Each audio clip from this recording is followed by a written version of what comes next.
y pues esperar mientras se va conectando el resto de la gente. Entonces, para dar inicio de una vez, buenas noches a todos. Para nosotros es un placer que estén ustedes este día con nosotros. Les damos la bienvenida a nuestro evento Aprendamos de enfermedades infecciosas con enfoque en la comunidad LGBTIQ+, ¿sí?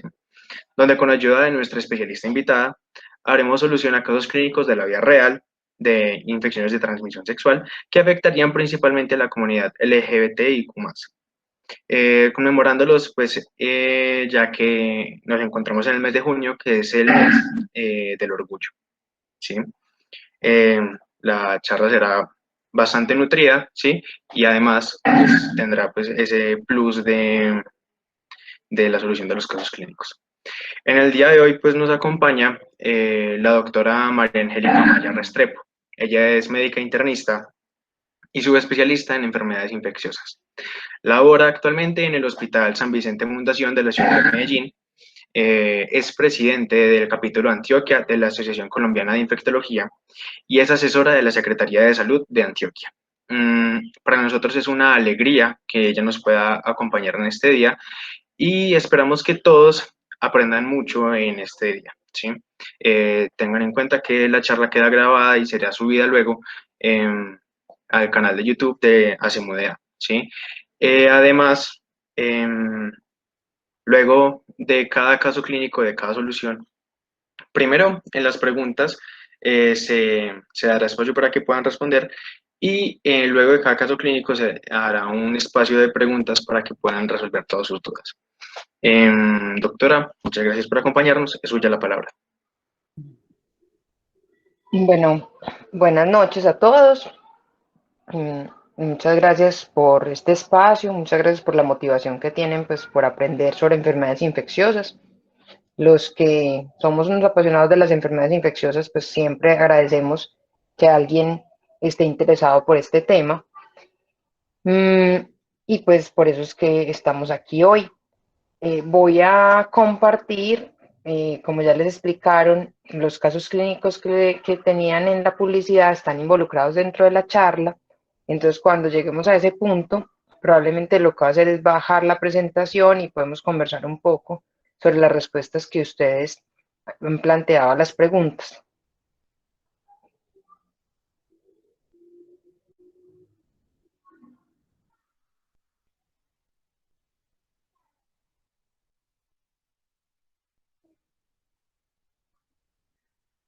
Bueno, ahí están viendo la presentación. Sí, señora. Ok, gracias. Bueno, entonces para empezar, pues quiero declarar que no tengo conflicto de intereses con el contenido de esta charla y agradecer al infectólogo Juan Carlos Cataño y al microbiólogo Santiago Estrada, quien me han compartido ilustraciones, fotos y contenido para poderles traer a ustedes el día de hoy. Primero hablemos un poquito como de epidemiología. Las infecciones de transmisión sexual son muy frecuentes y probablemente en la consulta de primer y segundo nivel ocupan un punto muy importante. Pues cuando, por ejemplo, yo hacía mi rural de 24 consultas diarias que tenía, unas 10 o 15 eran infecciones de transmisión sexual, por ponerles un ejemplo. Eh, Cada día más de 1 millón de personas contraen una infección de transmisión sexual, lo que pues hace que la infección sea bastante frecuente y se estima unos 376 millones de personas han tenido alguna vez una infección de transmisión sexual, siendo las más frecuentes por las que ustedes ven ahí escritas. Más de 500 millones de personas son portadoras de virus herpes genital y eso pues conlleva una carga importante de cáncer femenino que en algunos casos, como lo vemos usualmente en la clínica, termina con muertes de mujeres muy jóvenes. Más de 290 millones de mujeres están infectadas con el VIH, como les decía, y más de 500 con herpes simple. Y herpes simple se ha vuelto una de las enfermedades de transmisión sexual pues, más frecuentes que vemos hoy en día. Y lamentablemente en mujeres embarazadas vemos con alta frecuencia sífilis vemos aún hepatitis B, aunque esperamos pues que esto, a medida que las personas que adquirieron su vacunación y tuvieron vacunación completa en la infancia vayan creciendo, veamos menos hepatitis B. Y la sífilis sí se ha vuelto el pan diario de nuestros días. Uno se queda aterrado porque trabajando en un hospital de tercer nivel, uno creería pues que no vería tanta sífilis porque debería de ser tratada en los primeros niveles. Sin embargo, nos llegan casos de personas que han consultado muchas veces con casos clínicos pues, de sífilis y no han tenido el diagnóstico oportuno en los primeros niveles. Y en los bebés y en los fetos, esto es pues más lamentable aún porque pues todas las mujeres deben tener tamizaje para sífilis durante sus controles gestacionales, pero aún así muchos bebés nacen sin controles, sin haber detectado sífilis temprana y pues con los problemas que eso conlleva para el desarrollo fetal y la vida neonatal. Bueno, las mayores dificultades que tenemos con infecciones de transmisión sexual. Bueno, aquí quiero hacer un paréntesis, ¿por qué no las llamamos enfermedades de transmisión sexual? Y eso es la primera línea de esta diapositiva, porque infectarse es tener un germen que está dentro de nuestro cuerpo, pero ese germen puede estar o no causando síntomas. Si está causando síntomas, pues es una enfermedad, y si no está causando pues ningún síntoma, es una infección asintomática. Entonces, nosotros tenemos muchísimas infecciones de transmisión sexual que son asintomáticas. Como ustedes lo ven ahí en el dibujito, los pacientes que hacen síntomas realmente son la punta del iceberg. Y de los casos que son sintomáticos, son más frecuentes pues que sean sintomáticos los hombres, las mujeres suelen ser más asintomáticas, o por lo menos es más difícil que alguien se dé cuenta que tienen síntomas. Y en los asintomáticos, pues es más frecuente en las mujeres que los hombres. Entonces, ese es el primer problema que tenemos, la cantidad de personas que están infectadas y no sabemos. El segundo problema que tenemos es la resistencia bacteriana, que ha venido creciendo a lo largo de los años. Y el tercero es el acceso al diagnóstico. Ahorita lo vamos a ver durante la charla, los problemas de diagnóstico que tenemos. El otro punto es las reinfecciones, y aquí tiene mucho que ver el comportamiento sexual y identificar manifestaciones clínicas diferentes según los comportamientos, también se ha convertido en un problema. Ejemplo es que cuando existen poblaciones donde las prácticas sexuales modifican los hallazgos, entonces se va cambiando la clínica normal. Voy a poner un ejemplo. Si ustedes le llevan un adolescente o cualquier adolescente va y consulta a un pediatra porque le duele la garganta, lo más usual, o su mamá, su papá y hasta el pediatra pensarán pues que es una amigdalofaringitis, ¿cierto? Pero probablemente ese adolescente practica sexo oral y puede tener herpes que le cause amigdalitis. Es así como a uno como infectólogo le llegan amigdalitis por herpes, donde el pediatra ya le ha dado muchas veces penicilina, amoxicilina, la persona no se ha mejorado, el papá y la mamá le han hecho enjuagues de todo lo que ustedes quieran, y la persona no se mejora, y cuando uno le abre la boca y ve bien pues en la retrofaringe, ve las lesiones de herpes y explica pues por qué no se ha mejorado. Bueno, pero realmente de infecciones de transmisión sexual sabemos muy poco. Esta es una encuesta que se hizo a nivel nacional, la hizo Profamilia en el 2000. Ustedes pues que ya tienen mucho tiempo. Sería bueno hacer otra encuesta nacional. Y lo que veíamos era que si le preguntábamos a la persona que cómo evitar el VIH, por ejemplo, pues el 60% decía que usar condón, y también mencionaban no ser promiscuo, evitar transfusiones, tener un solo compañero, abstenerse del sexo, por ejemplo, había otra opción, pero había otras como evitar besos, por ejemplo. Y había ciertas características que son relevantes con respecto al uso del condón, y es que uno, el uso del condón es muy bajo en esta encuesta y en otras que se han hecho posteriormente sigue siendo muy bajo. Es frecuente que en las zonas más urbanas haya más uso de condón y en las zonas más rurales haya menos uso de condón. También es más frecuente que haya uso de condón en, por ejemplo, Bogotá y el centro del país y menos en el Caribe. Y a medida que las personas tienen mayor educación, eh, es decir, a nivel educativo, que hayan pasado la secundaria, es más frecuente que usen condón, mientras que las personas analfabetas o que solamente cruzaron primaria es menos frecuente que lo usen.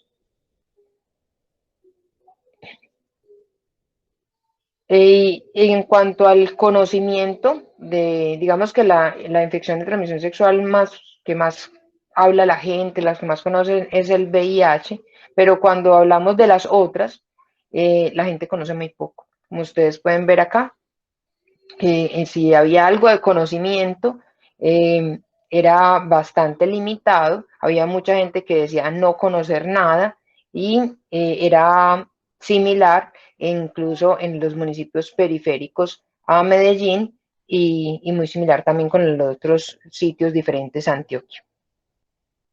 Bueno, esas infecciones de transmisión sexual son variadas. Como son tantas, probablemente pues no podamos hablar en detalle de cada una, y además porque la mitad de la charla se la vamos a dedicar a prevención, pero sí vamos a hacer hincapié en unas específicas. Entonces, aquí está pues como la incidencia mundial de PVH, de clamidia, de gonorrea, herpes y sífilis, como ustedes ven, es bastante alta. Y si miramos esta gráfica que está publicada en PLOS ONE, se van a dar cuenta que tricomoniasis es una de las infecciones más frecuentes en África, en las Américas, en la región mediterránea y en la región pacífica. Y clamidia le sigue pues a esas infecciones. Clamidia y tricomoniasis probablemente por ser muy difíciles de hacer el diagnóstico, pues la gente no las considera y no las trata.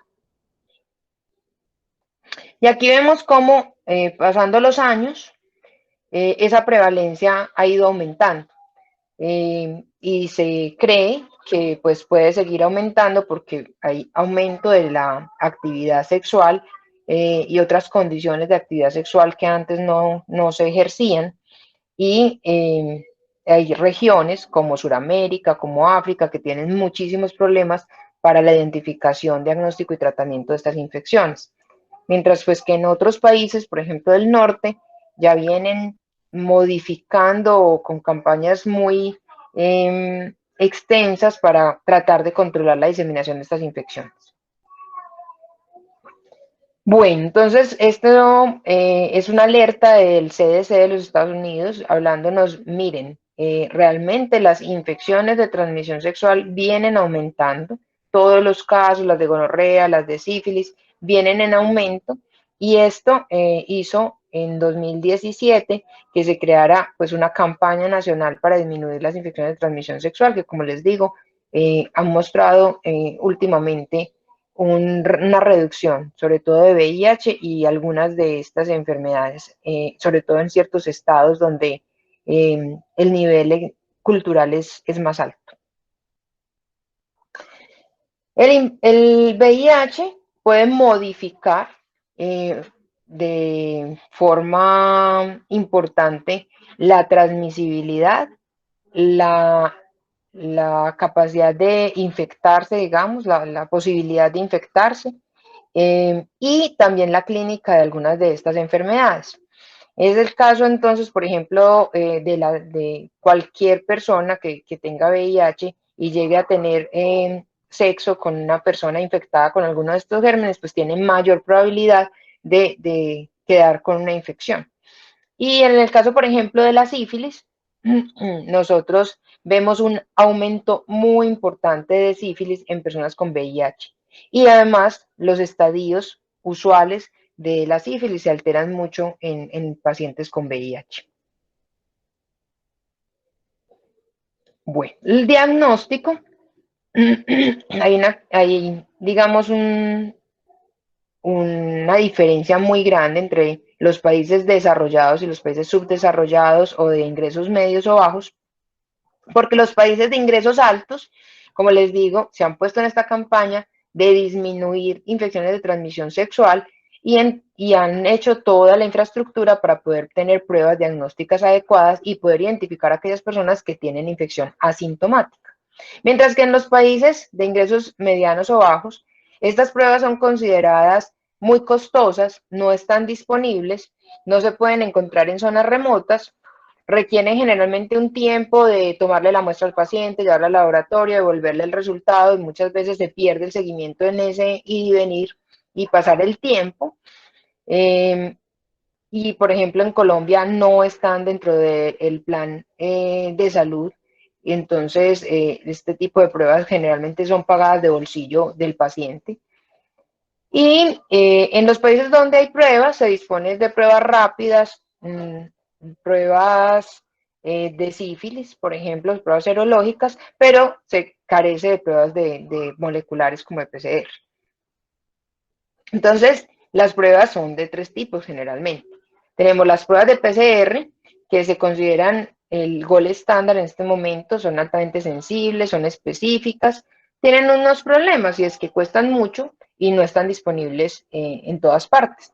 De hecho, pues en Medellín solamente hay un lugar que tiene una prueba múltiple de PCR, que ahorita vamos a ver cómo funciona eso, pero esa es, digamos, el gol estándar y lo que uno quisiera que para el futuro, que cuando ustedes sean los futuros directores de los programas de prevención de infección de transmisión sexual o de cualquier ente que pueda tener posibilidad de regular esto, pues hagamos lo posible porque cada vez se implementen más pruebas de PCR para diagnóstico.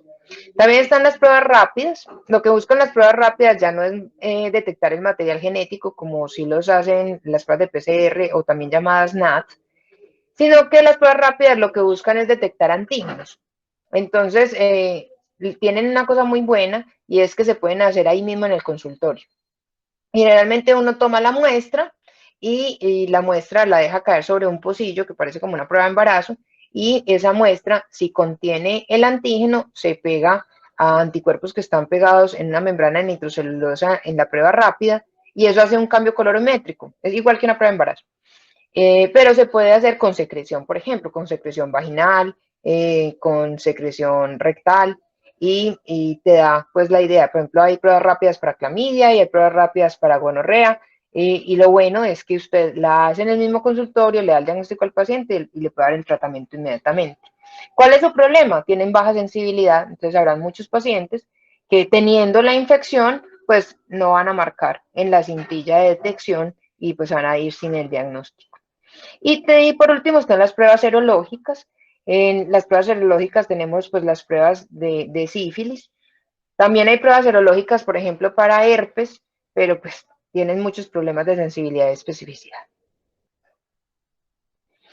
Bueno, entonces les voy a mostrar un ejemplo de cómo funciona esto de la PCR múltiple. El laboratorio CardioVit es, digamos, el único laboratorio en Medellín que tiene montada PCR múltiple para diagnóstico de enfermedades de transmisión sexual o infecciones de transmisión sexual.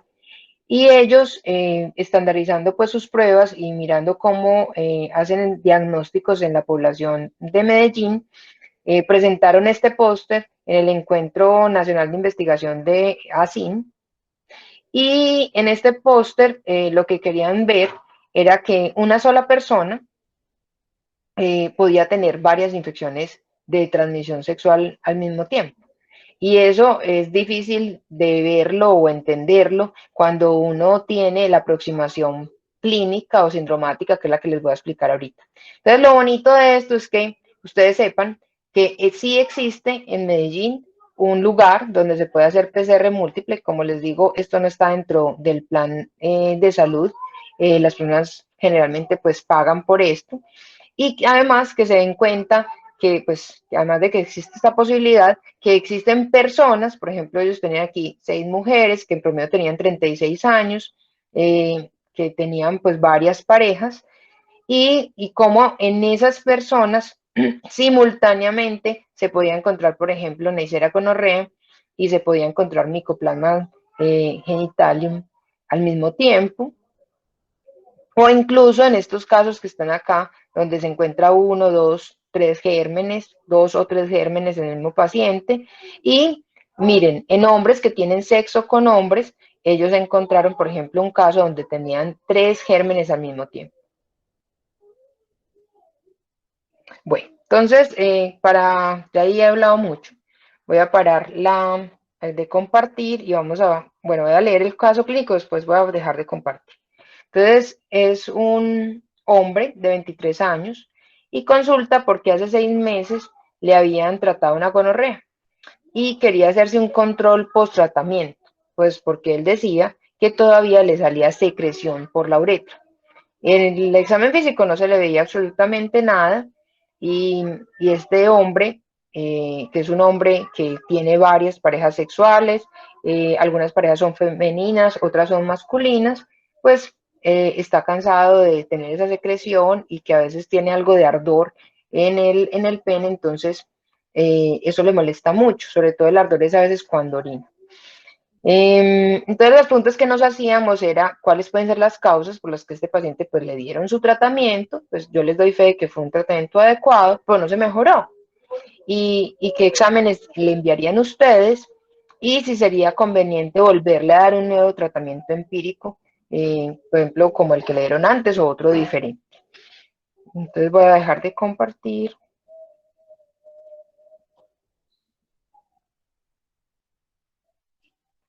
y voy a volver con ustedes.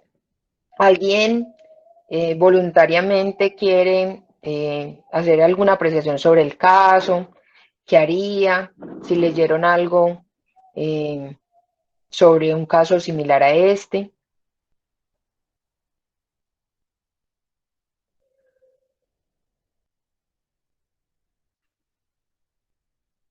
Bueno, entonces vamos a hacerlo para que se animen con las manitos. Todos tienen ahí identificado el botón donde está la manita. Entonces, eh, voy a darles varias opciones y ustedes, según les vaya diciendo yo, levantan la manito que tienen ahí en el indicador. Entonces, la idea es, ¿por qué este señor no se curó con el tratamiento que le dieron? Una opción sería resistencia. ¿Será que él tiene un germen resistente a lo que le dieron? ¿Quién vota por esa posibilidad? Evelyn vota por esa posibilidad, de pronto tiene algo resistente, José Manuel también. ¿Quién más se anima? ¿Alguien más? Por aquí María Alejandra también dice eso de ser que es resistente lo que le dieron. Isabela Gallego también piensa que pueden ser resistencia. Muy bien, bueno, voy a darles otra posibilidad. ¿Qué tal que no sea resistencia, sino que de pronto él no se tomó lo que le dieron? Lina María dice, bueno, qué bien, que eso es una buena posibilidad. Laura Valentina dice también, Evelyn. ¿Alguien quiere hacer algún comentario de este tipo de personas? ¿Cómo son en su adherencia? Eh, ¿Cuál es su comportamiento usual que los pone como riesgo a de pronto o no tomarse el medicamento? Uno que se anime a mirar. Bueno, les voy a dar otra posibilidad. Bueno, Evelyn. Bueno, perdón. Pues yo creería que en general los pacientes podrían tener buena adherencia, tanto que pues el profesional le haga como esa buena educación. Yo pensaría también que de pronto, o sea, las personas cuando se les dice sobre una infección de transmisión sexual, pues se tiene muchos miedos. Entonces, tal vez pueda tener una buena adherencia, pero de todas maneras, pues habría que indagar en cómo se tomó los medicamentos, si se los tomó todos los días, o sea, pues si siguió el tratamiento que le mandaron. Ok, entonces ahí tenemos una cosa, Evelyn, muy interesante. Resulta que casi todas las enfermedades de transmisión sexual, afortunadamente, tienen dosificaciones únicas de tratamiento. Y eso favorece, eso pues tiene algo muy bien pensado porque estas personas son poco adherentes realmente a los tratamientos. Entonces, si uno los manda con tratamientos muy largos, es probable que no los terminen. Entonces, la idea de tener al paciente en el consultorio y poderle hacer el diagnóstico ahí es precisamente que en muchos programas de tratamiento de enfermedades de transmisión sexual, por ejemplo, Profamilia, inmediatamente el paciente está consultando, se toma la medicación en frente del médico, lo cual pues mejora mucho la adherencia. Les iba a decir que existe otra posibilidad y es reinfección. ¿Qué tal? Pues que él haya seguido teniendo pues prácticas sexuales y entonces pues se volvió a infectar otra vez. ¿Qué piensan de eso?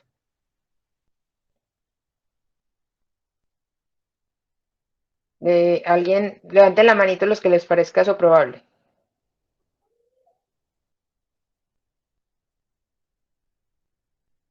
Laura, Evelyn. Bueno, les cuento que esa es una posibilidad que nosotros siempre contemplamos, porque pues estamos hablando de personas que tienen un, un, una actividad sexual muy alta, que generalmente tienen varias parejas y el uso de condones es muy pobre. Entonces, la posibilidad de reinfección siempre es una posibilidad. Pero entonces, bueno, vamos a, aquí nos dicen, profe, realmente hay que considerar todas las posibilidades. Bueno, eso está muy bien y ahí es donde está, digamos, el punto de este paciente, porque si uno considera todas esas posibilidades, entonces uno se sienta a pensar frente a este paciente y dice, hombre, voy a volver acá. Hombre, tal vez es que no te tomaste el tratamiento, no.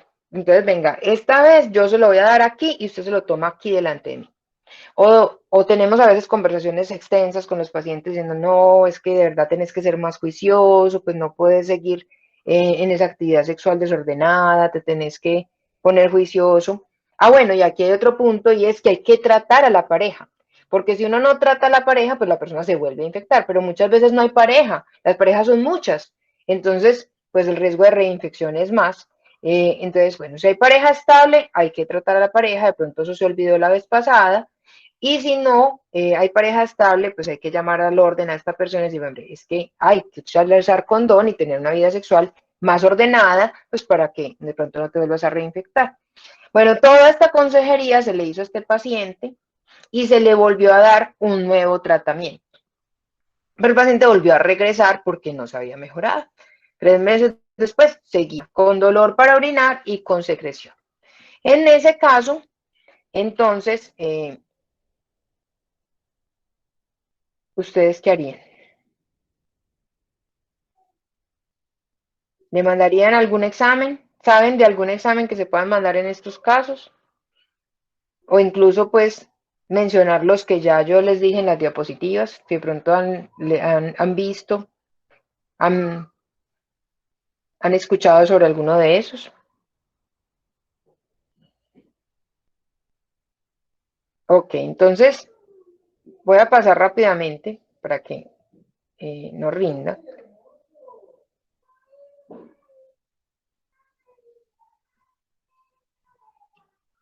Y les voy a mostrar algo bien bonito, que cuando tuvimos este caso nos asombró realmente. Este es la prueba de PCR múltiple de ese paciente. Este paciente era positivo en su muestra para tricomonas, micoplasma, ureaplasma y Neisseria gonorrea. Y había recibido un tratamiento solamente para Neisseria gonorrea. Entonces, sin pruebas diagnósticas, pues nunca hubiésemos podido saber que había que completarle un tratamiento para una flora de infecciones de transmisión sexual pues más amplia. Eh, no creo pues que quepa la palabra flora, pero es que era demasiadas infecciones juntas y esto pues realmente nos llamó mucho la atención. Entonces, este paciente nos enseñó mucho y siempre, sobre todo si la actividad sexual es alta, si el paciente no ha mejorado con el tratamiento empírico, considerar pruebas de detección para orientar el manejo. Ok, entonces aquí ya hemos tocado algunos de estos tópicos, pero los quiero volver a resaltar. Entonces, Cuando tenemos un paciente, nosotros podemos o irnos a diagnóstico guiado por PCR, que sería lo ideal. Por ejemplo, en Estados Unidos, todas las personas que van a un programa de VIH o a un programa de riesgo sexual, pues son tamizados con PCR, tengan o no tengan síntomas para poder dar un tratamiento. Pero a nosotros, por este problema que tenemos de disponibilidad de pruebas, nos toca hacer un diagnóstico sindromático. ¿Qué es un diagnóstico sindromático? Juntamos por la clínica ciertas enfermedades que dan la misma clínica y configuramos pues el síndrome de flujo vaginal, el de secreción uretral, el de úlcera genital y el de dolor abdominal recurrente, pélvico recurrente.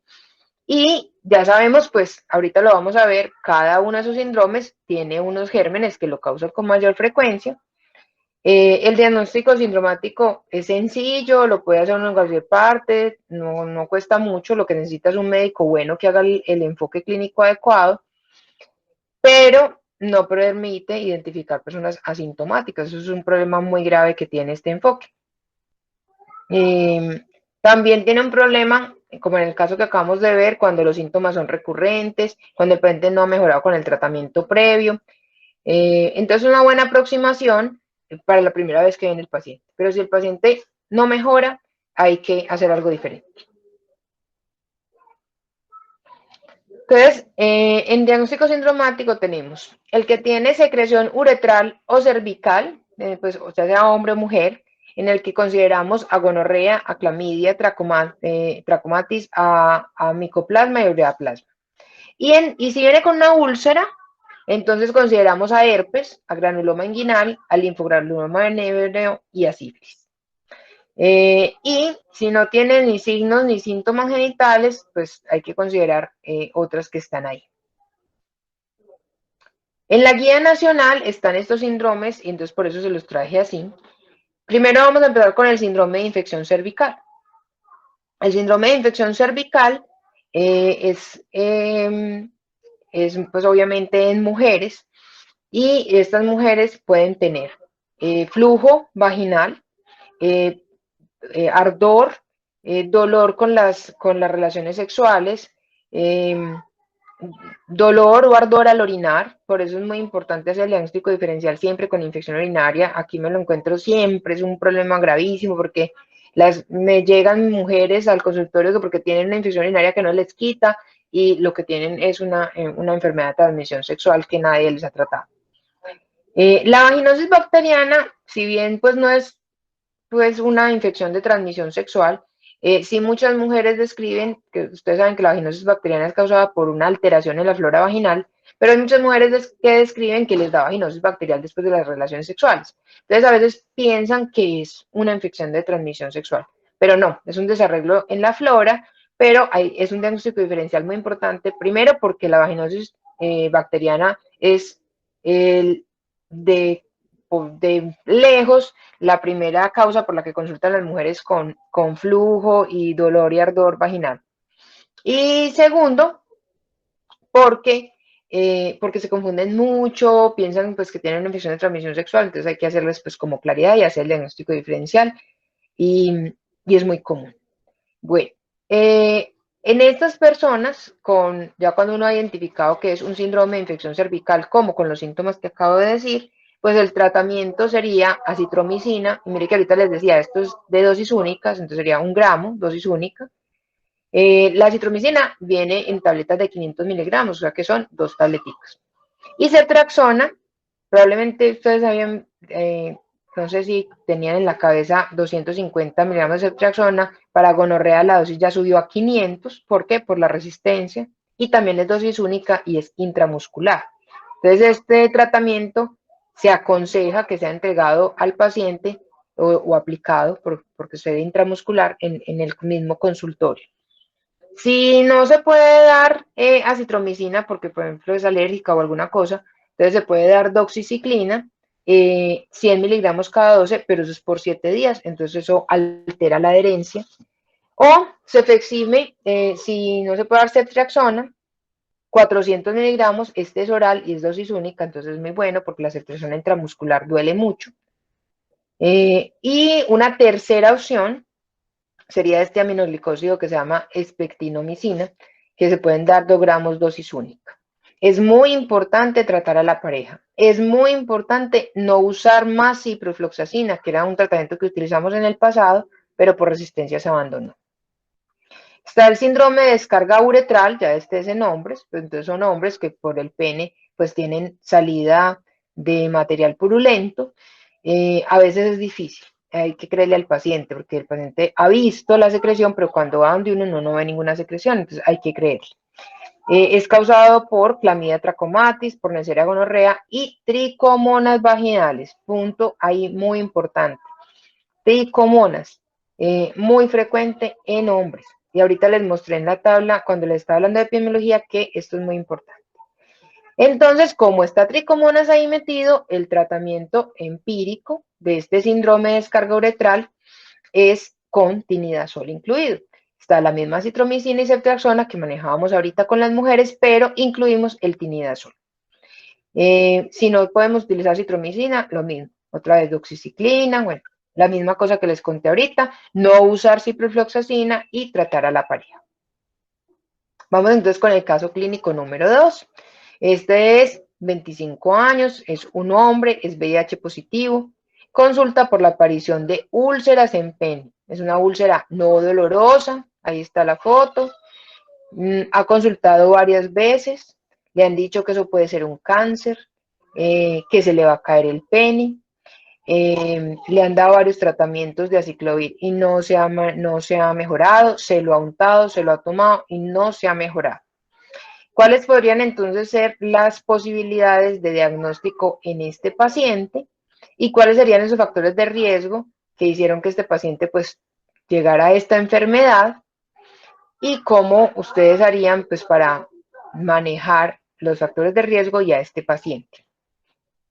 Voy aquí a mirarlos a ustedes un ratito.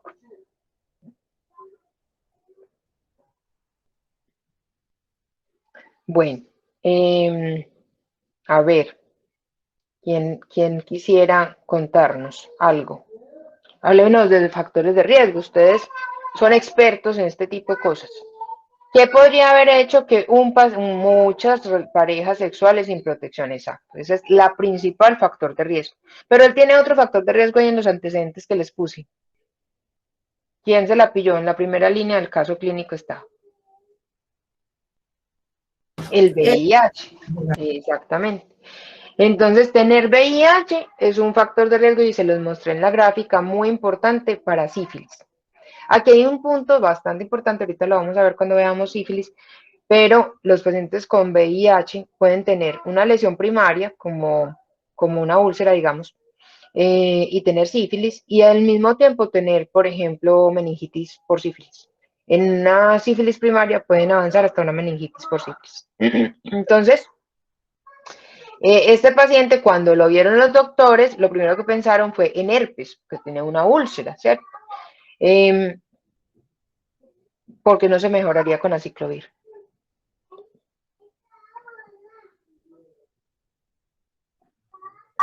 Porque eso sería para virus y pues la sífilis es bacteriana, entonces no mejoraría.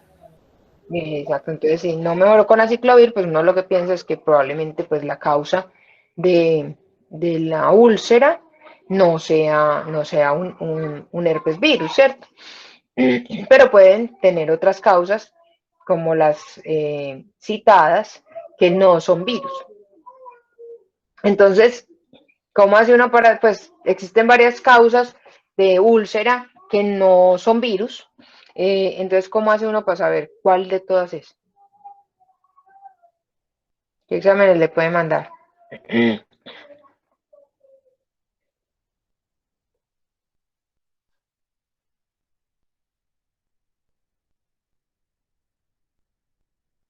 Ok, bueno, ahorita más adelante cuando empecemos a hablar de cada una de estas enfermedades, profundizamos entonces en eso. Entonces, adelantemos más por acá.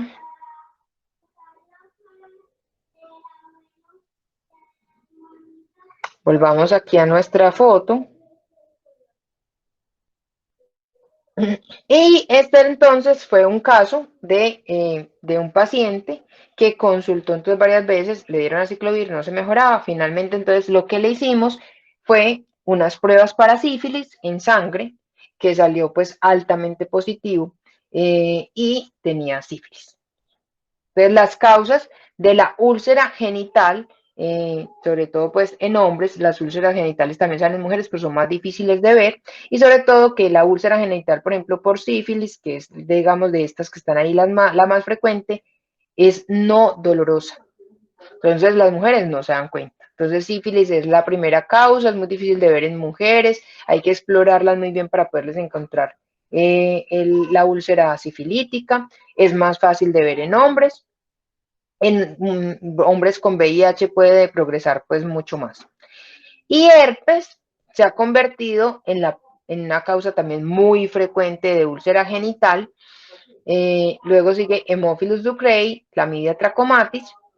Y para este síndrome de úlcera genital, entonces el tratamiento, cuando uno pues no sabe cuál de todos es, sería penicilina benzatínica, acitromicina, doxiciclina, y si uno piensa pues que el caso es de herpes, debería sumarle aciclovir, o aciclovir tiene un problema, que es la absorción es muy mala, entonces por eso se requiere 200 miligramos 5 veces al día por 7 días, pero existe una opción que es post para los pacientes con VIH, y es el valaciclovir. El valaciclovir es un primito de la misma familia de la aciclovir, pero tiene una mejor absorción.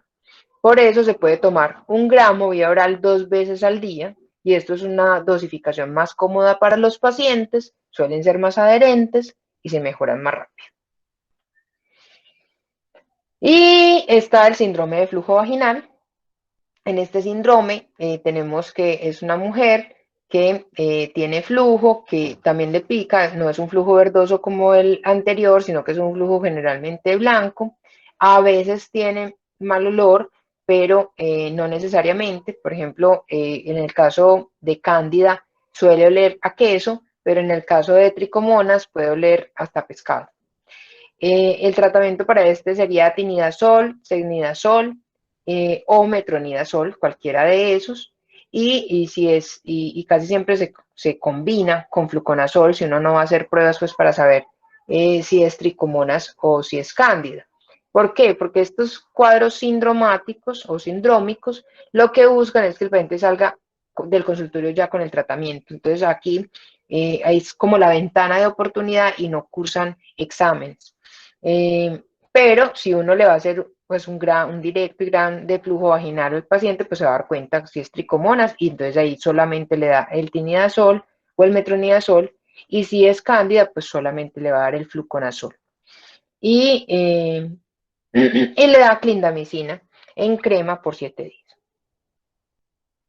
Y el síndrome de inflamación escrotal, hay que considerar en este a Neisseria gonorrea, clamidia y enterobacterias.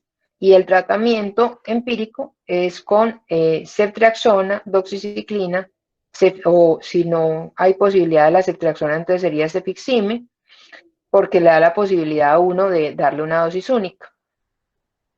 Y en la persona que tiene historia de penetración anal activa, se recomienda añadir al tratamiento levofloxacina por 10 días. El síndrome de pélvico inflamatorio, ustedes lo van a ver cuando tengan su práctica clínica muy frecuentemente en mujeres que consultan por dolor recurrente, dolor en las relaciones sexuales. Estas mujeres terminan pues realmente viviendo un karma si uno no les hace un diagnóstico a tiempo. Está asociado con Neisseria gonorrea, Clamidia trachomatis, bacterias gram negativas, anaerobios y Gardnerella vaginalis. El tratamiento es con ceftriaxona, acitromicina, metronidazol o clindamicina, gentamicina. Obviamente la primera alternativa que les tengo ahí es la que más usamos. Es muy importante pensar en esto y hacer un tratamiento oportuno y tratar a la pareja. Porque si no, pues la mujer se va a seguir reinfectando y se va volviendo un cuadro crónico que genera sinequias pélvicas que se vuelven muy dolorosas. Tenemos el otro síndrome, que es el bubón inguinal, que puede ser causado por Chlamydia trachomatis o Haemophilus ducreyi. Este generalmente se presenta en hombres. Ustedes le ven la adenopatía inguinal, que es una adenopatía dolorosa, y el paciente puede tener secreción uretral, puede tener úlcera en el pene o puede tener la úlcera en el ano. A veces nos ha pasado que no es úlcera sino fístula, entonces nos llegan pacientes que han sido remitidos de cirujano a cirujano, que porque tienen una úlcera anal que no se mejora con el tratamiento, y cuando lo vemos nosotros, pues realmente es una enfermedad por Chlamydia trachomatis o Haemophilus ducreyi, porque se le siente la adenopatía y pues tiene la lesión es anal. El tratamiento es doxiciclina más acitromicina. Esta doxiciclina es muy importante que la vean porque miren que es por 21 días. Es muy importante para poder erradicar totalmente a Chlamydia trachomatis que sea por 21 días. Bueno, hasta aquí dudas, preguntas. Ok, bueno, ya dejo lo sindromático. En el sindromático es claro que ustedes vean pues que yo no sé exactamente la enfermedad que tiene el paciente, sino que reconozco el síndrome, sé los gérmenes que están involucrando o que usualmente causan ese síndrome y pues genero un tratamiento y tengo la ventana de oportunidad de coger el tratamiento al paciente en ese momento y darle pues su tratamiento. Ahora vamos a hablar de las más comunes, pero ya identificando la etiología. Entonces empezamos con sífilis. La sífilis está altamente extendida en el mundo, es una de las enfermedades más ancestrales que ha tenido el humano. En las Américas es altamente predominante, al igual que en India y en China. Y a pesar de múltiples esfuerzos, no hemos podido erradicar una enfermedad que se trata con la simple penicilina. Es mucho más frecuente en hombres que en mujeres. Están hombres y mujeres de todas las edades, pero principalmente en la edad pues altamente reproductiva. La historia natural de la sífilis fue descrita hace muchos años de una forma muy triste porque se utilizaron unas comunidades desvalidas para no darles el tratamiento por medio de engaños y observaron unos médicos cómo se iba dando la enfermedad a lo largo de los años y fueron describiendo las etapas de los sífilis. Esto es, digamos, una historia que es muy reconocida en ética médica porque pues, es una atrocidad, pero bueno, de esa forma es que sabemos las etapas de la sífilis. Hay una infección primaria. Hay un periodo de incubación que puede ir entre 10 y 90 días, en promedio es de 21 días. Luego llega la sífilis secundaria, que tiene unas manifestaciones muy diferentes. En la sífilis primaria lo que podemos encontrar es esa úlcera no dolorosa. En la sífilis secundaria podemos ver lesiones en piel, que ahorita vamos a ver fotos de ellas. Esa sífilis ya entra en una fase silente, que puede durar hasta 2 años, y luego se cronifica hacia una fase tardía, que puede ir esa cronificación desde los 2 años hasta incluso los 30 años. Y es lo que denominamos pues la sífilis tardía, y las primeras 2 etapas es lo que denominamos la sífilis temprana. La sífilis primaria, que es pues esa pues reciente, de 10 a 90 días post exposición o post infección. Como les decía, tiene esa úlcera o ese chancro no doloroso. Generalmente uno puede encontrar pues adenopatías inguinales. En muchos casos, en una cuarta parte, el brote que se da en la sífilis secundaria se da concomitantemente con el chancro. En los pacientes con VIH solemos ver esto, y es que el paciente puede venir bien controlado y le da una sífilis, y eso hace que tenga un brote en la carga viral y le bajan los CD4, entonces es una causa pues a buscar cuando uno ve a un paciente que levantó la carga viral como sin ninguna explicación. Y en el paciente con VIH, como les decía ahorita, pues puede haber meningitis desde el estadio 1, por tanto pueden haber síntomas neurológicos.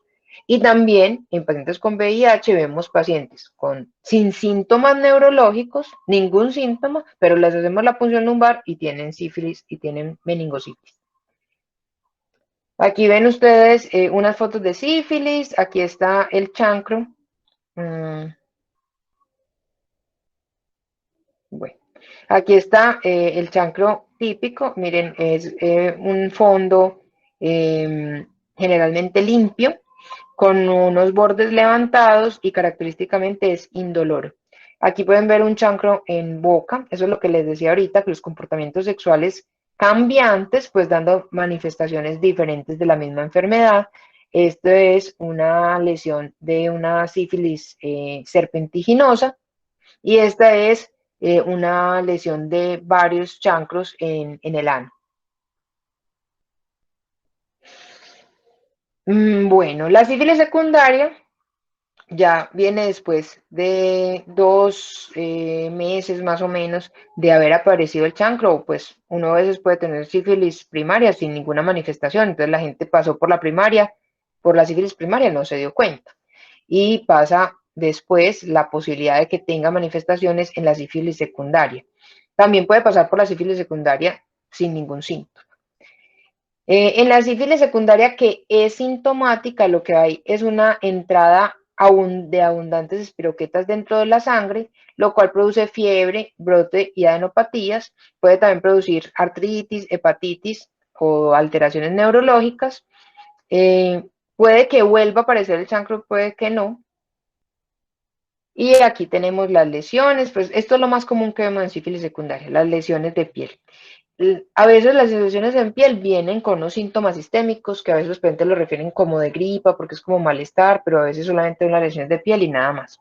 Es característico este brote descamativo, arrosariado, levantado, que algunas personas confunden con una dermatitis de contacto. Compromete las palmas y las plantas sin comprometer otras zonas del cuerpo. Y en pacientes con SIDA podemos ver estas lesiones. Cada una de esas lesiones que ustedes están viendo aquí en este contexto, este paciente, que seguramente tiene SIDA, este tipo de manifestaciones es poco, pues sí, es muy raro que se produzca en pacientes sin SIDA. Pero cada una de esas lesiones que ustedes están viendo ahí es altamente infectante, está llena de espiroquetas, por lo tanto estos pacientes pues, se deben manejar con guantes. Y en la sífilis terciaria hay una alteración ya muy crónica, donde hay alteración cardíaca, donde hay falla cardíaca, hay cambios neurológicos, hay cambios óseos, hay cambios articulares, hay cambios neurológicos, pérdida de la sensibilidad, pérdida de la capacidad de pararse y hacer una buena marcha, inestabilidad, pérdida de peso. Bueno, un montón de manifestaciones que terminan llevando al paciente probablemente pues a la muerte si no se hace el diagnóstico a tiempo. Estas son algunas de las manifestaciones que se pueden incluir dentro de la sífilis terciaria. Casi que en medicina hay un dicho que dice que la sífilis terciaria todo lo puede producir. Es diagnóstico diferencial de todo. Pero aquí probablemente pues una de las más frecuentes. Aquí hay un punto bastante importante que nos encontramos a veces. A veces la gente cree que las personas mayores, digo mayores de 60 años, por ejemplo, no tienen actividad sexual. Y ellos sí tienen, ellos siguen teniendo actividad sexual. Entonces, en ancianos con alteraciones psiquiátricas, pues nos ha tocado varias veces que entran en un diagnóstico de demencia cuando lo que están cursando es pues con una sífilis, entonces es inminente descartar sífilis en todos estos pacientes.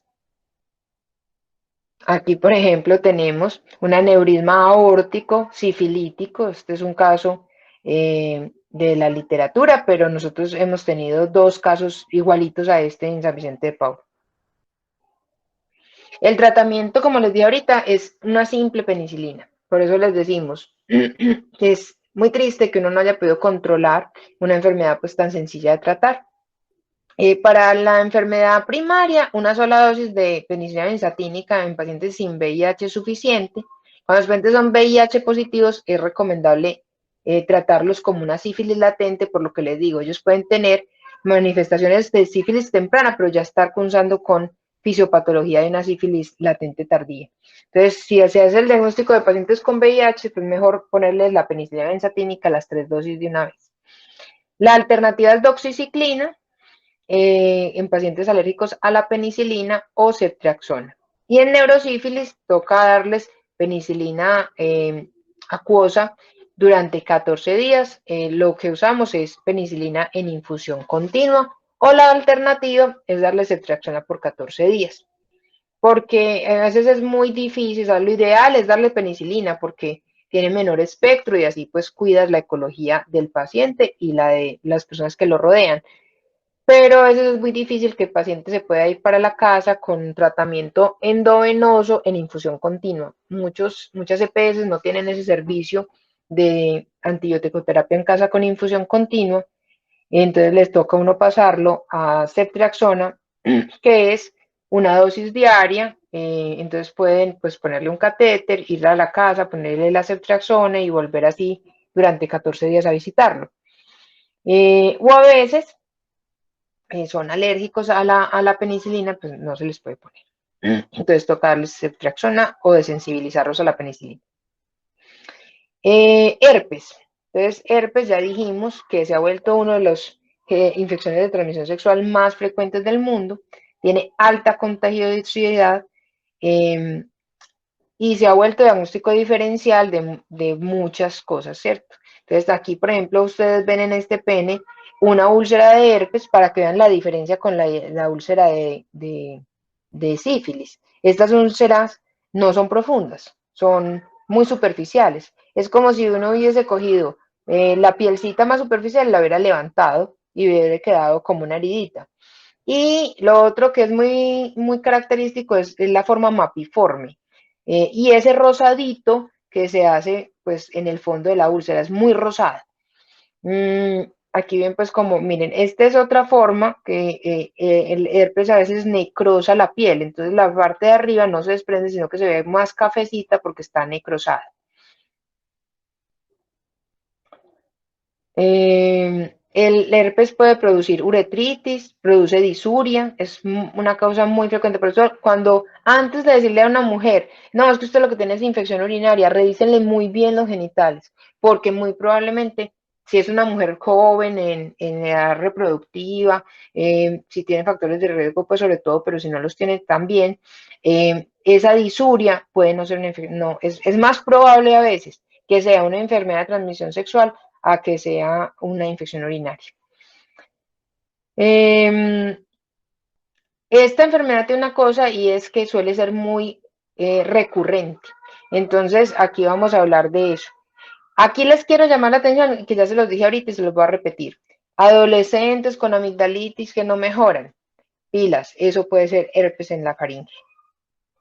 Y esto es otra que es muy importante. Los pacientes siempre preguntan a uno, ¿entonces esto se cura? No, eso no se cura. El herpes una vez que entra, se queda viviendo con nosotros con episodios de recurrencia. Hay gente que tiene un episodio de herpes en la vida, eso no le vuelve a dar. Pero hay gente que tiene muchos episodios y no se sabe muy bien por qué esas personas no controlan bien la infección viral y esa infección vuelve a tener manifestaciones en piel o en mucosas. En piel es un error. En mucosas frecuentemente. Bueno, el diagnóstico es básicamente clínico, por eso es muy importante que ustedes miren las fotos para que se vayan creando una idea de cómo es la úlcera por herpes. Existen IgM, IgG, test de sangre, PCR, pero realmente yo no les aconsejo utilizar ninguno de estas ayudas diagnósticas. Tienen muy mala sensibilidad, muy mala especificidad las dos de arriba y la PCR pues es difícil de hacer.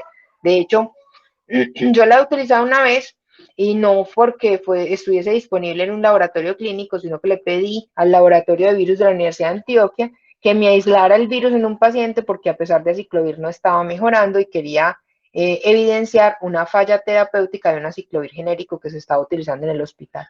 Pero entonces la PCR pues no está disponible para que uno la haga la solicite pues a un laboratorio. El test de sangre muchas veces da negativo, siendo herpes, y los anticuerpos, mucha gente es seropositiva para herpes. Eso no quiere decir que la úlcera con que están cursando en ese momento realmente sea herpes. Me hago explicar, o sea, llega un personaje con úlcera, ¿cierto? y ustedes le mandan IgM, IgG para herpes, puede que le dé positivo y lo que tenga sífilis.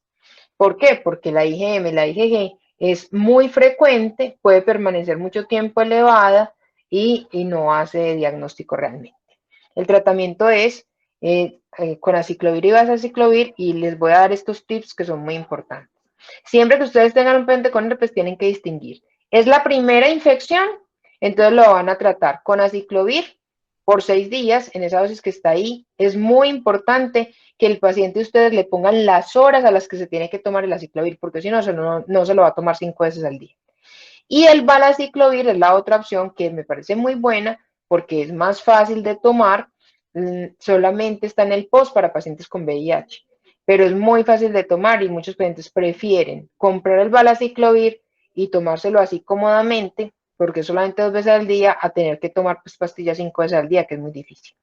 Si el episodio recurre, o sea, de repente ya no es la primera vez que le da herpes, sino que viene porque ya le había dado antes y ahora le vuelve a dar, se trata lo mismo, aciclovir por 6 días o valaciclovir esta vez por 3 días. Y si el paciente tiene herpes genital recurrente, que se define como el que tiene más de 6 episodios al año, se puede dar un tratamiento prolongado durante un año. Esto está bien estudiado y esto disminuye los eventos anuales porque esto se vuelve un karma para los pacientes. Hay pacientes que cada que tienen una relación sexual se les activa el herpes y les produce lesiones. Entonces, pues ya no quieren pues ni vida sexual activa porque tienen que sufrir ese herpes. Entonces, una opción es dar después este tratamiento prolongado con aciclovir 400 miligramos 2 veces al día o con valaciclovir, yo siempre prefiero hacerlo con valaciclovir 500 miligramos 2 veces al día. La recomendación del CDC y de la guía colombiana es un año, pero hay estudios pues con más años incluso. Bueno, ahora vamos a hablar de clamidia trachomatis. Esta es una enfermedad de transmisión sexual pues bacteriana, es muy frecuente pero poco diagnosticada. La mayoría son asintomáticos y eso es por lo que es poco diagnosticada. Causa infertilidad, cervicitis, uretritis, epidemitis, dolor pélvico crónico, proctitis, conjuntivitis, sobre todo en los niños, faringitis y el linfogranuloma venéreo. Entonces es, digamos, muchas veces asintomática, pero cuando se presenta con síntomas tiene una gran variedad de manifestaciones clínicas. Es más frecuente en mujeres, sobre todo mujeres entre los 15 y los 29 años. El diagnóstico se puede hacer por una prueba rápida, que se puede hacer en secreción, como les expliqué ahorita en la diapositiva de diagnóstico al principio, o se puede hacer diagnóstico molecular también. El tratamiento es con acitromicina o con doxiciclina, o se puede usar levofloxacina, no cipro, tal vez levo, y hay que tratar a la pareja. Aquí uno tiene que ser, digamos, a veces, si no tiene el método diagnóstico muy suspicaz, incluir el tratamiento de clamidia dentro del tratamiento sindromático, como lo vimos ahorita. Ahorita vamos a hablar de Neisseria gonorrhoeae. Miren, aquí hay un punto muy importante y por esto es que cuando vimos el tratamiento sindromático siempre daban tratamiento para gonorrea y clamidia, porque la coinfección de los dos es muy, muy frecuente. Entonces uno siempre tiene como ese matrimonio en la cabeza y da el tratamiento de una vez para las dos cosas. Puede causar uretritis, epidemitis, muchas mujeres tienen infección y no se ve la secreción o lo confunden con un flujo vaginal o hay muy poquita secreción. Pero cuando les hacen, por ejemplo, la cistoscopia, se ve flujo allá al final en el cervix. Hay que hacer pues como el diagnóstico diferencial con candidiasis vaginal recurrente.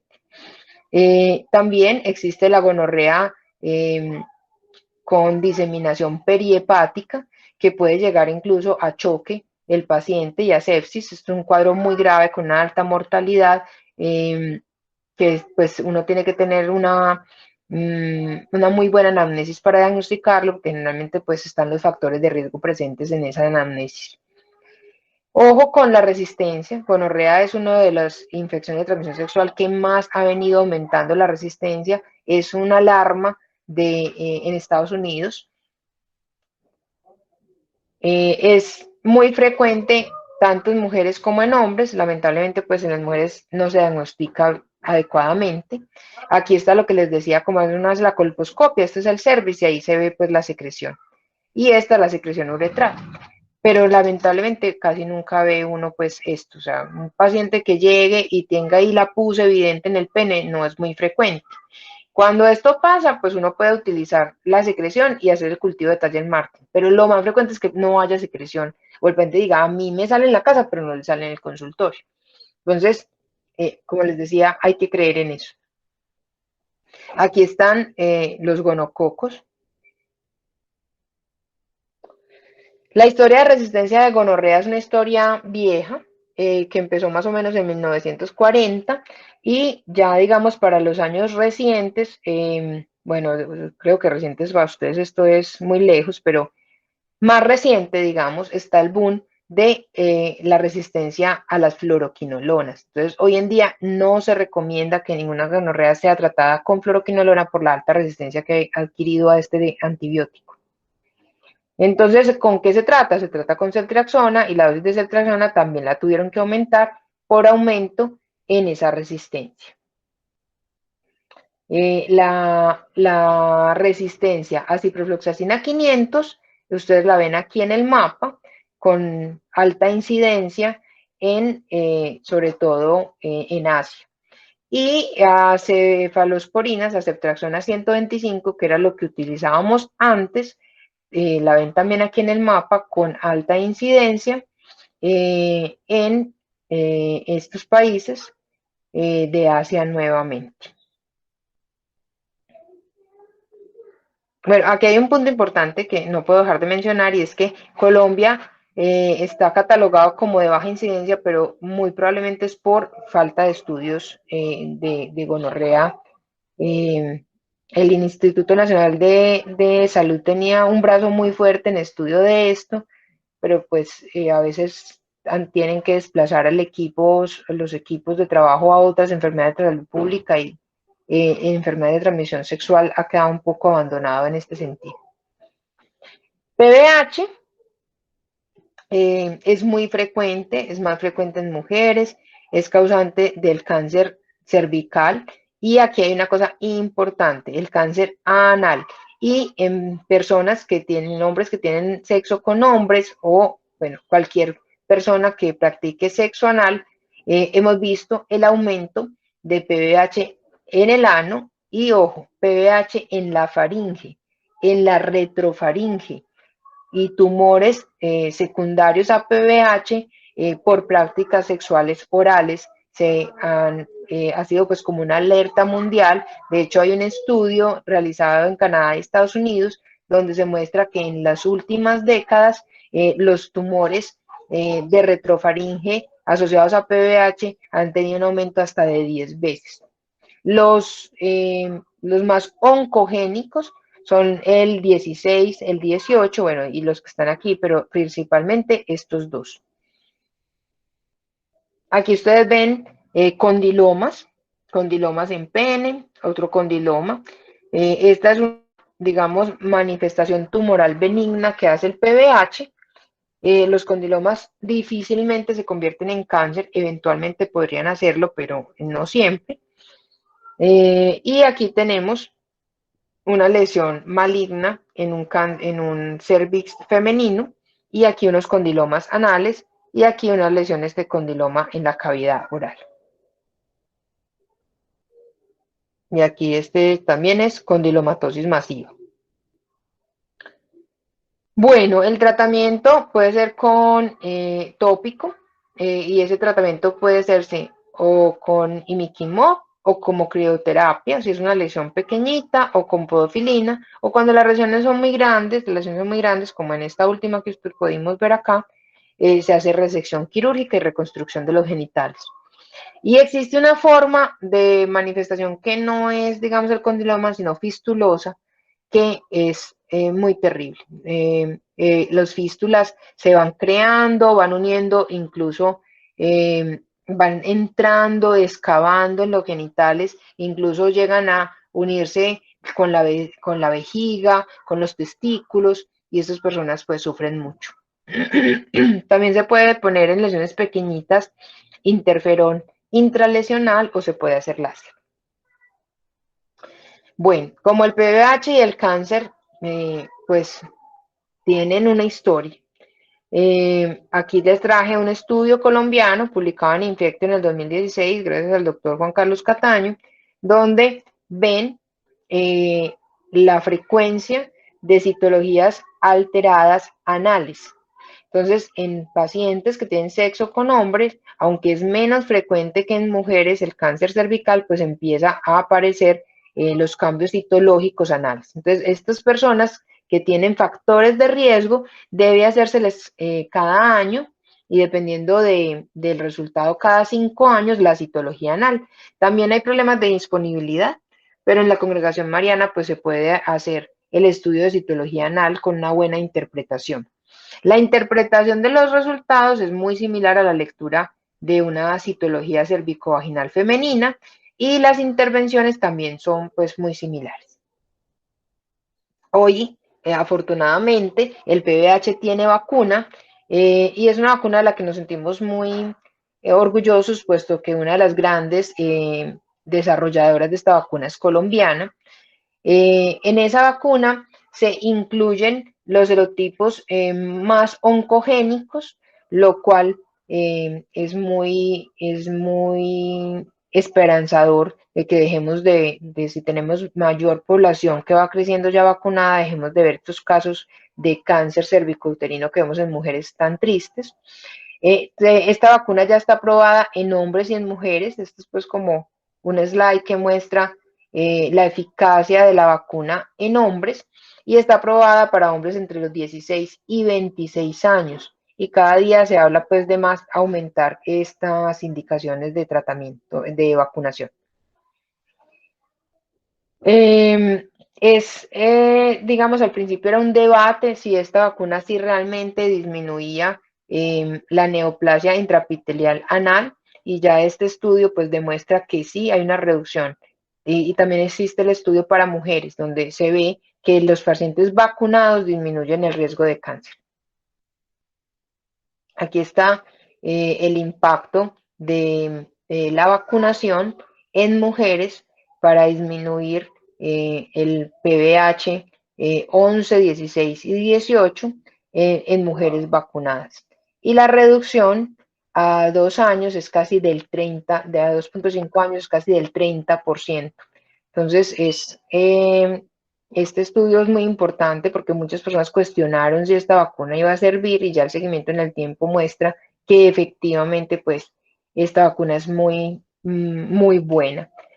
Aquí está Nubia Muñoz, que es la colombiana que les digo que ha entregado su vida al desarrollo de esta vacuna. Voy a pasar esto y llegamos al caso clínico número 3. Tenemos, aquí ya vamos a empezar a hablar un poco pues de lo de prevención. Tenemos un hombre, es homosexual, 25 años, y consulta porque tiene una pareja que es VIH positivo y ha escuchado que si se toma unas pastillas podría prevenir infectarse con el VIH. Entonces, se acerca a la consulta y bueno, nos pregunta que si eso es verdad, que pastillas podría tomar, que qué ventajas y desventajas tiene eso, y que si eso pues se puede hacer en Colombia. No sé si de pronto ustedes han escuchado algo de esto y nos quieran compartir algo.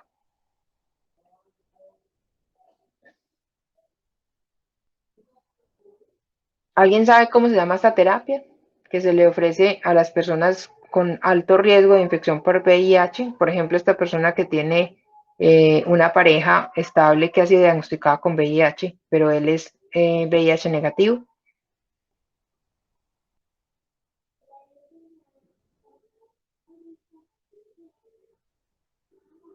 No, profe, yo no he escuchado para hacer profilaxis, no. Bueno, esta terapia se llama PrEP y vamos a hablar un poquito de eso.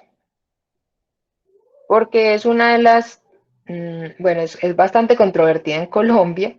De hecho, en Colombia hay poquitas personas que están en PrEP, pero en los Estados Unidos es una terapia, digamos, que viene ganando mucho espacio y ha sido una de las, digamos, opciones por las que ha disminuido la infección por VIH en los Estados Unidos.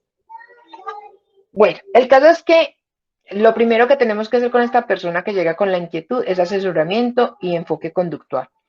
Esto, a veces las personas piensan que, por ejemplo, tomarse una pastilla es lo único que les va a disminuir pues el riesgo y que ahí se acabó, pero no. Realmente requieren toda una reorientación sexual, una educación donde entiendan que el sexo es una acción responsable, que la promiscuidad pues lleva a aumento del riesgo en infecciones de transmisión sexual y a su vez, si uno tiene una infección de transmisión sexual, pues el riesgo de adquirir VIH aumenta y aumentan en los dos sentidos. Entonces hay que darles consejería de unas prácticas sexuales más seguras y hacer intervenciones dirigidas según el grupo. O sea, yo no puedo hablarle igual a un bisexual, ni a un travesti, ni al grupo de las lesbianas, sino que debo saber cuáles son los factores de riesgo para cada uno de los comportamientos sexuales según el grupo específico. O si, por ejemplo, es un adolescente heterosexual, pues va a tener pues otras conductas y debo dirigir mi discurso dependiendo de lo que esa persona sea. Entonces, uno en la consulta, pues primero que le pregunta es, pues, ¿cómo te defines? ¿Cuáles son tus prácticas sexuales? Más o menos cuántas parejas manejas por mes. Bueno, y explora uno pues como ese grupo de factores de riesgo que ellos, a medida que uno sea muy amable, ellos van tratando pues de contarle a uno parte de su vida. Y una de las cosas bonitas que se logra pues después de varias consultas con estas personas es que ya uno se va volviendo muy amigo de ellos y ellos van ya teniéndole a uno más confianza y se puede uno intervenir más en estos aspectos. Pero bueno, aquí lo importante es siempre, en cada consulta, estar reforzando que la vida sexual es un punto que debe ser ordenado y llevarlos a ellos a tener la sexualidad, pues, con quien quieran, digamos, no, sin, como se definan y con quien quieran construir su vida sexual, pero de una forma responsable, porque pues la promiscuidad siempre va a hacer que las infecciones de transmisión sexual aumenten. Siempre hablar de tratamiento de las parejas sexuales. Afortunadamente, pues en mi experiencia es común que el grupo del LGBT no, digamos, los heterosexuales nos ponemos más bravos con nuestras parejas y a ellos les diagnostican una infección de transmisión sexual, mientras que los del LGBT, en mi experiencia, son más tranquilos con eso. Entonces muchas veces uno puede tener a la pareja ahí sentada en el consultorio y dice, pues mira, te diagnosticamos una sífilis, bueno, y vamos a tener que tratar a su pareja. Entonces pues se hace toda la orientación ahí y se les refuerza como pareja que las prácticas sexuales por fuera de la pareja deben ser con condón, cómo debe ser el uso del condón, etcétera, que ahorita vamos a hablar un poquito más de eso. Bueno, con respecto al tratamiento del compañero, uno casi siempre trata de traer al compañero a la consulta y prescribirle de una vez, hacerle la consulta, hacer la prescripción, pero a veces el compañero no está, entonces uno hace la receta. Es muy importante. Ustedes le dicen, no, entonces dígale a su compañero sexual que vaya y consulte a la EPS, nunca se va a tratar. Entonces, es importante hacer una nota clínica diciendo, vea, fulanito de tal, que es compañero de tal, tiene alto riesgo de estar infectado con tal cosa porque su compañero sexual se diagnosticó, se le ordena y esa persona ya, pues con eso va a su EPS y es más fácil pues que le den el tratamiento y que se trate efectivamente. Bueno, vacunas. Vacunas tenemos la de hepatitis B, tenemos la de PVH, en vacunas contra el VIH y el herpes se está trabajando, pero aún no han podido dar con una vacuna que funcione bien. Y hay vacunas en fases iniciales para clamidia, para gonorrea, para sífilis y tricomonas. Una de las cosas que nosotros esperamos de esta pandemia es que el campo de investigación en vacunas avanzó tanto que probablemente pues impulse estas vacunas que vienen frenadas hace mucho tiempo. Condón. El condón pues es como muchas veces como hay la carreta de siempre, todo el mundo dice que utiliza condón pero al final nadie lo utiliza bien. Hay que darle en la consulta la importancia que se merece. No sé si ustedes saben, pero a los pacientes se les aprueba una cantidad de condones que les da la EPS por mes.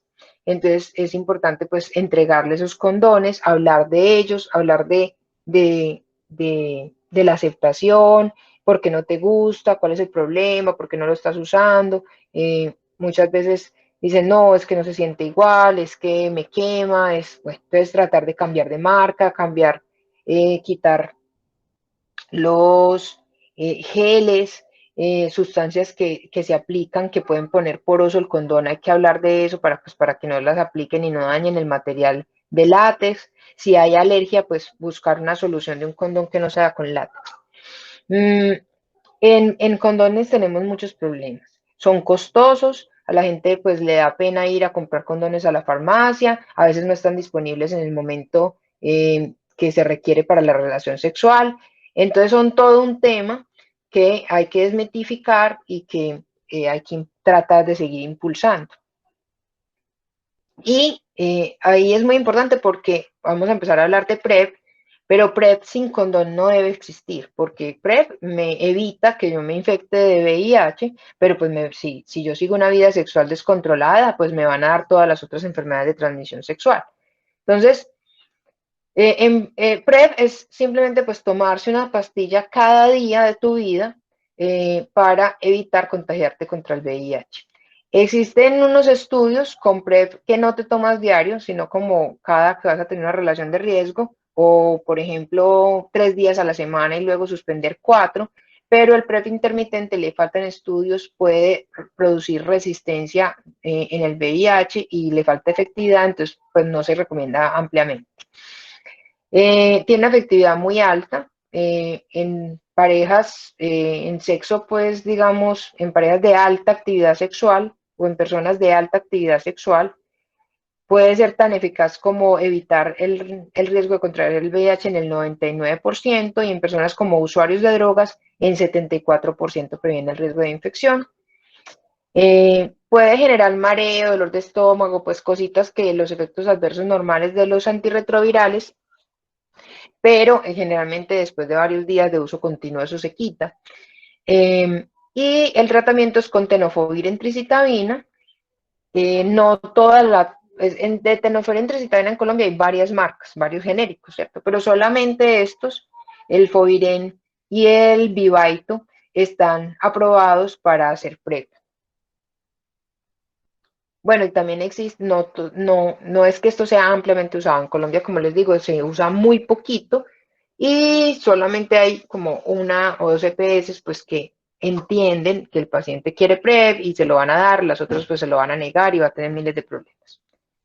Entonces muchas personas que usan PrEP se compran su medicamento ellos mismos. También existe la profilaxis post-exposición. Esta, por ejemplo, la utilizamos mucho, por ejemplo, cuando nos pinchamos con un paciente VIH positivo, pero también se utiliza en sexo o en violación o cuando se rompe el condón.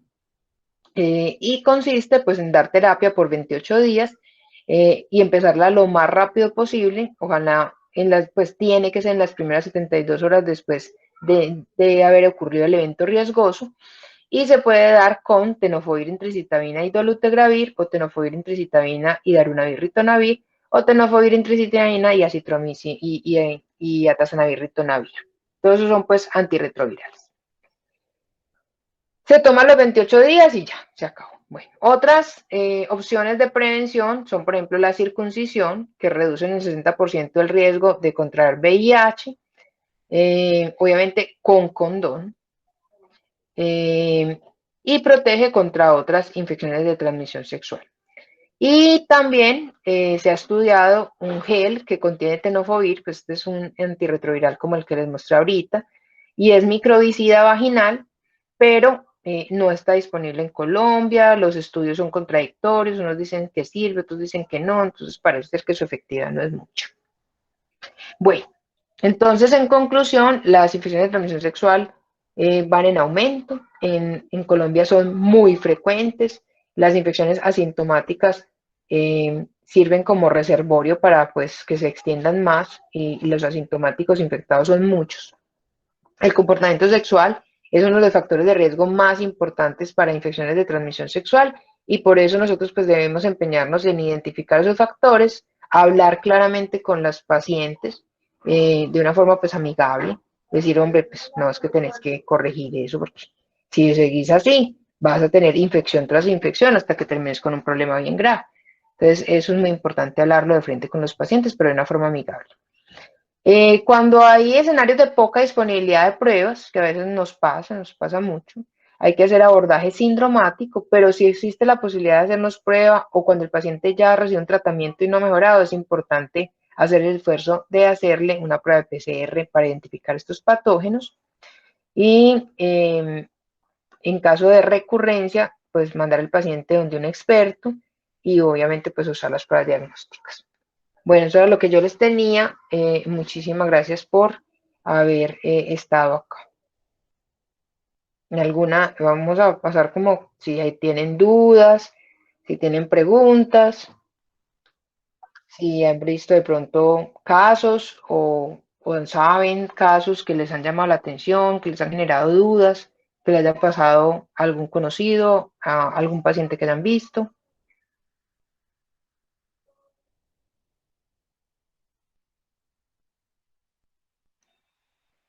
Evelyn. Yo tengo una duda y es como con todo el tratamiento de VIH. A nosotros pues nos han enseñado, digamos, pues yo hasta ahora estuve con gestantes y nos enseñaban que el tratamiento pues al ser indetectable se vuelve intransmisible. Pero hace poco estuve pues también en otra charla sobre infecciones de transmisión sexual y me decían que esto era más bien como un mito. Entonces, ahí quedé más bien como confundida. Quisiera como que de pronto usted me aclarara un poquito.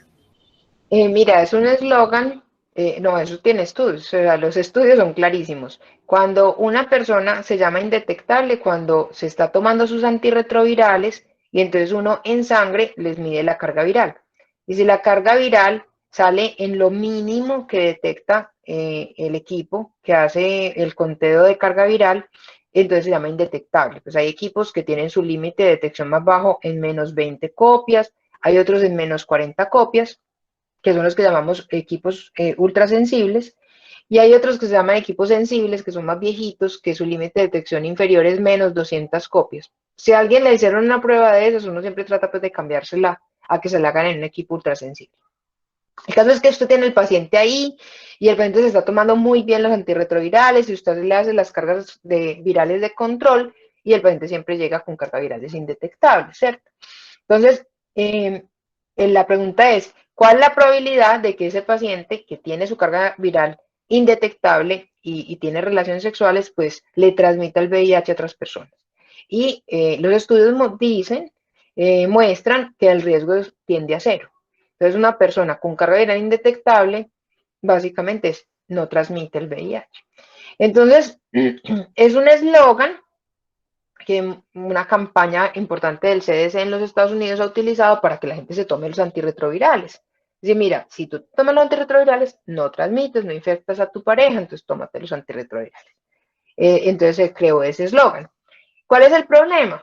Que entonces las personas dicen, listo, yo tengo mi carga viral controlada, entonces me puedo desordenar en sexo y entonces aumentan las infecciones de transmisión sexual de otro tipo porque no usan condón y aumenta su actividad sexual desorganizada. Entonces, eso hay que hablarlo muy claro con el paciente, decir, vea, está muy bien, usted está tomando los antirretrovirales, usted tiene carga viral indetectable, entonces su probabilidad de infectar a otros es muy baja, pero yo necesito que utilice condón, porque si no, pues usted va a venir aquí con sífilis, con gonorrea, con clamidia y nos vamos a meter en un problema, ¿cierto? Se va a volver a enfermar. Entonces, ese es el asunto con eso.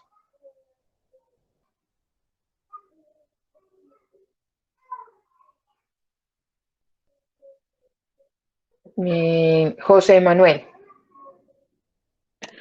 Profe, ¿cuál sería el mecanismo por el cual el PrEP previene la infección por VIH? Porque controla las cargas virales en el momento de la entrada. Entonces, si usted todos los días se lo toma, usted mantiene una cantidad sanguínea de tenofovir en tricitabina ya estable en sangre, en concentraciones que apenas entra el virus controlan la replicación viral y hace que no surja la viremia y la invasión inicial.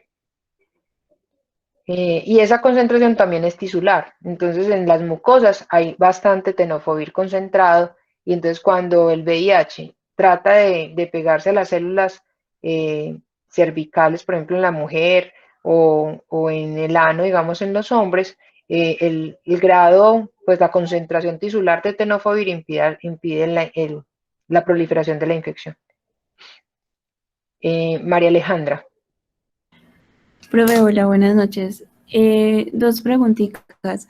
Cuando decimos que la probabilidad que un paciente que ya tenga una enfermedad una infección de transmisión sexual, pues aumenta la probabilidad de infectarse con VIH, es principalmente por las prácticas sexuales de alto riesgo que practica, o hay otros mecanismos que también debilitan el sistema inmune y Pero hacen más no es por debilidad del sistema inmune, o sea, el sistema inmune puede estar bien incluso, pero por ejemplo, si tú tienes clamidia o gonorrea, las células que están ahí en el epitelio van a estar erosionadas, inflamadas, dañadas, y entonces por esas endijas, pues eso es como un canal gigante para el virus entrar en cantidades impresionantes.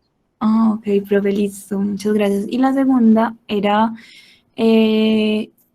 con las madres, pues con las gestantes, al momento del parto, pues que tienen carga viral indetectable, pues el riesgo de que el hijo contraiga el VIH, pues es nulo, o también hay otros protocolos para evitar pues la infección. Tiende a cero.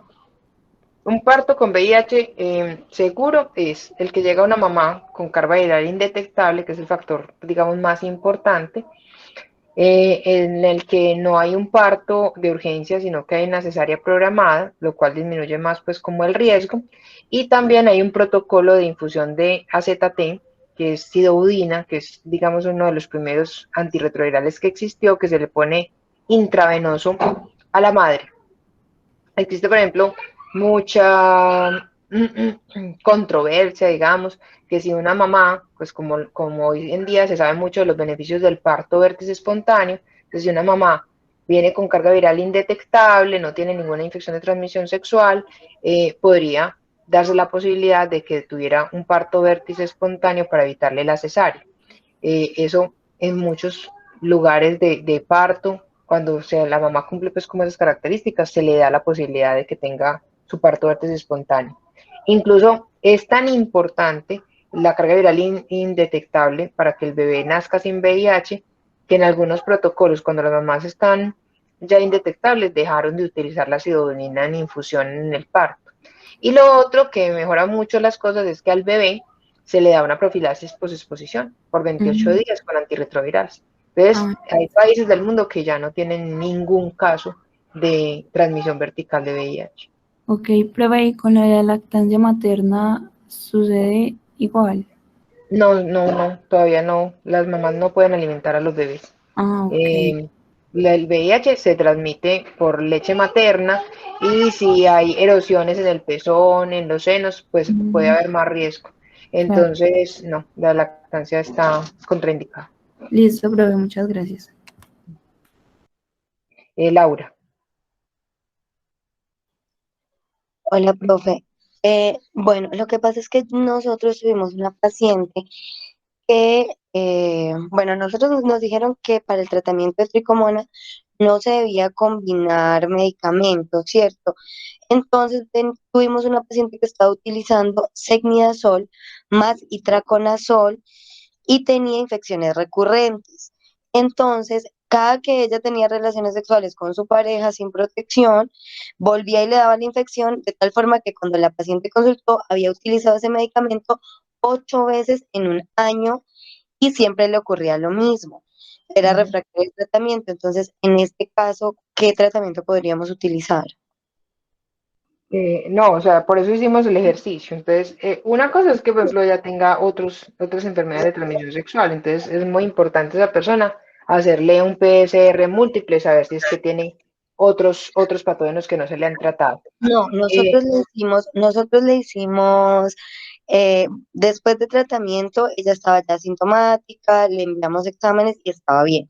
Otra vez volvió a tener relaciones sexuales con su pareja sin protección, ambos se trataron y le volvió a ocurrir lo mismo. Entonces ella, sin volver a consultar, repitió el tratamiento que le habían enviado durante 8 veces el mismo año. Pero ¿qué examen de control le mandaron? No lo recuerdo, profe. Por eso este es el problema, porque tenemos muy poca posibilidad de diagnóstico bueno en infecciones de transmisión sexual. Entonces, pero te digo, en esos casos es importante hacerle PCR múltiple en la secreción vaginal para poder descartar otras infecciones de transmisión sexual, tanto en ella como en la pareja que no se hayan tratado. Lo otro es el diagnóstico diferencial, a ver si de pronto, por ejemplo, en el caso que tú me dices, una vaginosis bacteriana puede ser una opción. Y ya pensar que siempre tiene tricomonas y probablemente pues lo que los síntomas que tiene son por vaginosis bacteriana después de relaciones sexuales. No sé si era que después de cada relación sexual le hacían un gram y directo de flujo vaginal y veían que habían tricomonas. Ok, entonces te podríamos enviar en ese momento el examen de control. Pues enviarle en ese No, momento. hacerlo cuando tenga los síntomas, hacerle un gran y directo flujo vaginal para que vean si es verdaderamente que cada vez que tiene relaciones sexuales tiene tricomonas o es que tiene una vaginosis bacteriana posexual. Ah, ok. En el caso de las vaginosis bacterianas posexuales, que hay mujeres que, por ejemplo, el látex del condón o los lubricantes que utilizan durante la actividad sexual les cambia la flora vaginal y empieza el flujo, la picazón, el agrietamiento de las paredes vaginales y eso duele mucho. Y a veces entonces simplemente dice, no, es que tengo flujo. Entonces piensan ya que tiene tricomoniasis, pero puede ser una vaginosis bacteriana, ¿cierto?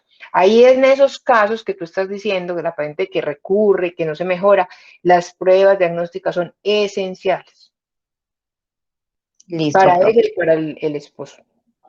Listo, muchas gracias. Bueno, muchas gracias a ustedes. Bueno, yo creo que, no sé, no hay como más preguntas. ¿Alguien quiere decir alguna otra cosa? Si no, ya nos vamos despidiendo y agradecerles pues por la invitación. Muchísimas gracias a usted, profe. Muchas gracias a ustedes por haber asistido. Sí, coincido con todos porque fue una charla muy enriquecedora, profe. Muchas gracias, de verdad. Y nada, muchas gracias a todos por haber estado. Tuvimos una buena audiencia y recordarles pues que el evento viene por parte y con mucho cariño del Comité de Educación Médica, el Comité de Salud Sexual y Reproductiva de la Asociación Científica de Estudiantes de Medicina de la Universidad de Antioquia. Y nada, esperamos tenerlos por aquí en próximas ocasiones.